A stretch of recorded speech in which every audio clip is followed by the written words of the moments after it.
Good evening friends, आप सबों का हमारे चैनल एके ट्यूटोरियल्स में स्वागत है।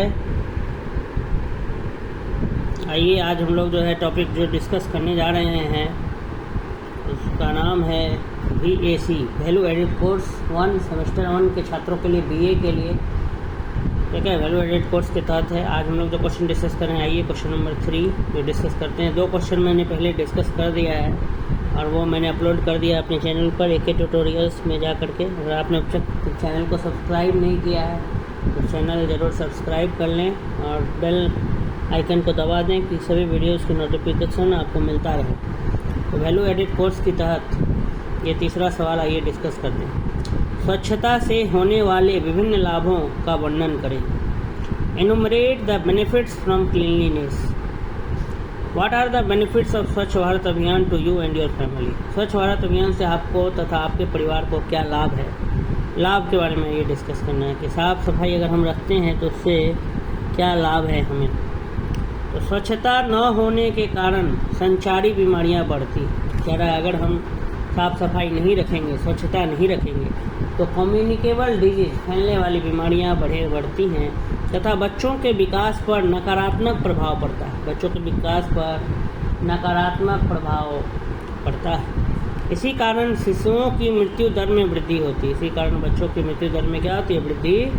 कि अक्सर देखा गया है कि 5 वर्ष पूरा होने से पहले ही बच्चों की मृत्यु हो जाती है। इसका अर्थ यह हुआ कि स्वच्छता न होने का अर्थ है अनेक बीमारियों को बुलावा देना। इन्हीं सब तथ्यों को ध्यान में रखकर बापू ने करीब 9 दशक पहले नवजीवन मई 1925 में लिखा था कि कई बीमारियों का कारण हमारे शौचालयों की स्थिति और किसी जगह व हर जगह शौच करने की बुरी आदत है। कि स्वच्छता न होने के कारण जो संचारी बीमारियां हैं, जो फैलने वाली बीमारियां वो बढ़ती हैं तथा बच्चों के विकास पर नकारात्मक प्रभाव, नेगेटिव इम्पैक्ट पड़ता है। इसी कारण शिशुओं की, बच्चों की मृत्यु दर, जो डेथ रेट है, उसमें वृद्धि हो जाती है। अक्सर देखा गया है कि 5 साल पूरा होने से पहले ही बच्चों की मृत्यु हो जाती है। इसका अर्थ यह हुआ कि स्वच्छता न होने का अर्थ है अनेक बीमारियों को बुलावा देना। इन्हीं सब तथ्यों को, इन्हीं सब फैक्ट्स को ध्यान में रखकर बापू ने, मतलब महात्मा गांधी ने करीब 9 दशक पहले, 90 वर्ष पहले, नवजीवन मई 1925 में लिखा था कि कई बीमारियों का कारण हमारे शौचालयों की स्थिति और किसी जगह या हर जगह शौच करने की क्या है, बुरी आदत है। हमारी जो बीमारियों का सबसे मुख्य कारण है शौच कर देना, इधर उधर पैखाना कर देना, टॉयलेट कर देना। वर्ष 2011 में विश्व बैंक के प्रबंधन के तहत चल रहे वाटर एंड सैनिटेशन कार्यक्रम के द्वारा भारत के अपर्याप्त स्वच्छता के आर्थिक प्रभाव शीर्षक से रिपोर्ट निकाली गई थी। इस रिपोर्ट के अनुसार स्वच्छता वास्तव में मल मूत्र, ठोस कचरा और गंदे पानी की निकासी के प्रबंधन से है। रिपोर्ट के अनुसार अपर्याप्त स्वच्छता की वजह से वर्ष 2006 में 2.44 खरब रुपए अर्थात प्रति व्यक्ति 2180 रुपये की हानि होने का अनुमान लगाया गया था। अगर उस नुकसान को सकल घरेलू उत्पाद GDP की दृष्टि से देखें तो यह GDP के लगभग 6.4% के बराबर है। चिंता का विषय यह है कि इसमें स्वास्थ्य पर होने वाला असर केवल 1.75 खरब अर्थात कुल असर का 72% के बराबर है। रिपोर्ट यह बताती है कि कुल हानि में चिकित्सा पर होने वाले खर्च का अनुमान 212 अरब रुपए और बीमार होने से उत्पादकता में नुकसान का अनुमान 217 अरब रुपए के बराबर है। तो बहुत ज़्यादा नुकसान जो है झेलना पड़ता है। वर्ल्ड बैंक का रिपोर्ट के अनुसार स्वच्छ जो कि हम नहीं रखते हैं अपने आसपास, फिर मल मूत्र, ठोस कचरा और गंदे पानी की निकासी नहीं कर पाते हैं, तो जिसके कारण जो है बहुत ज़्यादा उस पर खर्च करना पड़ता है, जिससे देश को बहुत हानि होती है। तो स्वच्छता न होने के कुप्रभावों के 4 श्रेणियों में बांटा गया। अगर हम स्वच्छ नहीं रहेंगे तो उसका क्या क्या बुरा प्रभाव पड़ेगा, क्या क्या इफेक्ट्स है, वो बताया गया है। पहला है स्वास्थ्य पर प्रभाव। इस प्रभाव के अंतर्गत डायरिया और अन्य बीमारियों से बच्चों की मृत्यु शामिल है। इसके साथ साथ इलाज पर होने वाले खर्च और बीमार होने के कारण उत्पादकता में कमी का ब्यौरा भी इसी के अंतर्गत आता है। कह रहा है कि पहला है स्वास्थ्य पर प्रभाव पड़ता है अगर हम स्वच्छ नहीं रखते हैं। डायरिया या बहुत सारी बीमारियां जो पानी से, वाटर बॉर्न डिजीजेज हो जाते हैं, दूषित जल से होता है। तो उसके साथ साथ दूषित जल, दूषित हवा, क्लीनलीनेस नहीं रखने से बहुत सारी बीमारियां हमें घेर लेती है। और बीमार होने के कारण इंसान की जो उत्पादकता है, जो काम करने की जो क्षमता है, उसमें कमी आती है। दूसरा है पानी पर व्यय, पानी पर खर्च। व्यय माने होता है खर्च। इसमें पानी को पीने लायक बनाने पर खर्च शामिल है। बोतल बंद पानी को खरीदने पर खर्च तथा पीने के पानी को दूर से लाने के लिए समय की हानि आदि शामिल है।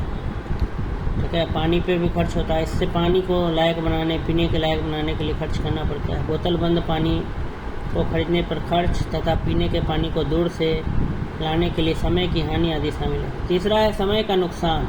तीसरा नकारात्मक खर्च स्वच्छता की सुविधाओं के इस्तेमाल तक पहुंचने में लगने वाले समय को लेकर है। खुले में शौच करने या सामुदायिक शौचालय के इस्तेमाल में लगने वाले समय के नुकसान से। इसके साथ साथ स्कूलों में बच्चियों के लिए शौचालय न होने से पढ़ाई को छोड़ने का नुकसान। तीसरा जो नकारात्मक खर्च है वह स्वच्छता की सुविधाओं के इस्तेमाल तक पहुंचने में लगने वाले समय को लेकर है। खुले में शौच करने या सामुदायिक शौचालय के इस्तेमाल में लगने वाले समय के नुकसान से। इसके साथ साथ स्कूलों में बच्चियों के लिए शौचालय न होने से पढ़ाई को छोड़ने का क्या नुकसान। चौथा है पर्यटन पर प्रभाव।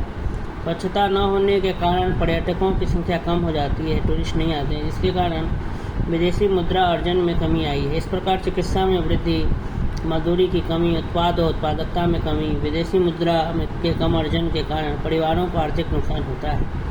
इस रिपोर्ट में स्वच्छता पर निवेश के लाभों की भी चर्चा की गई है। विभिन्न अध्ययनों को संदर्भ देते हुए कहा गया है कि स्वच्छता रखने और साबुन से हाथ धोने जैसे साफ सफाई के तरीके व टीके अपनाए जाने से वर्ष 2006 में ही अकेले 3.46 लाख मौतें न होती, लगभग 34 करोड़ बीमारी के मामले न आते और कम से कम 1.7 अरब कार्य दिवस बचाए जा सकते थे। यह भी अनुमान लगाया गया है कि 1.48 करोड़ रुपए का सालाना आर्थिक फायदा होता है, जबकि प्रति व्यक्ति 1121 रुपये का होता है। बीमारी एवं परेशानी बताकर नहीं आते, लेकिन जो सक्षम व समर्थ लोग होते हैं वे बीमारियों का समाधान कर लेते हैं। परेशान एवं चक्रव्यूह में तो गरीब परिवार फंसते हैं। इसी बात को ध्यान में रखकर 2 अक्टूबर 2014 को प्रधानमंत्री श्री नरेंद्र मोदी ने कुछ ऐसा कहा था कि गंदगी से बीमारी आती है, लेकिन बीमारी कहाँ आती है? अमीर के घर में आती है क्या? बीमारी सबसे पहले गरीब के घर दस्तक देती है। अगर हम स्वच्छ रहते हैं तो गरीबों को सबसे बड़ी मदद करने का काम करते हैं। अगर कोई गरीब परिवार बीमार नहीं होगा तो उसके जीवन में कभी आर्थिक संकट नहीं आएगा। वह स्वस्थ रहेगा तो मेहनत करेगा, कमाएगा, परिवार चलाएगा। निष्कर्षतः हम कह सकते हैं कि स्वच्छ भारत अभियान से समाज तथा परिवार को काफ़ी लाभ हुआ है। ऐसे भी हम लोग कहते हैं कि स्वस्थ शरीर में स्वस्थ मस्तिष्क का निवास होता है। इंसान स्वस्थ रहे। बहुत बचपन में भी आपको हम पढ़े होंगे कि हेल्थ इज वेल्थ। नहीं, हेल्थ जो है वो वेल्थ है। Early to bed and early to die makes a man healthy wealthy and wise. तो हेल्दी भी रहना इंसानों को सिखाया गया। हेल्दी रहेंगे तो हम फिट रहेंगे, कोई भी काम करने लायक रहेंगे, अपना लाइवलीहुड अच्छे से अर्न कर पाएंगे, अपना जीवन चला पाएंगे। तो यही स्वच्छता के क्या है फ़ायदे हैं। और अगर हम बीमार हो जाएंगे तो कुछ नहीं कर पाएंगे जीवन में। हम जितना कर सकते थे, जो भी हमारे अंदर कार्य क्षमता था वो भी ख़त्म हो जाएगी। इसलिए हमें स्वच्छता अपनाने पर ध्यान देना चाहिए। अपने आसपास व्यक्तिगत स्वच्छता और सामुदायिक स्वच्छता दोनों पर ध्यान देना चाहिए। तो धन्यवाद। ये टॉपिक यहीं पे समाप्त हुआ। अगर ये वीडियो आपको अच्छा लगा तो लाइक करें और अधिक से अधिक लोगों तक पहुंचाएं, शेयर करें। धन्यवाद।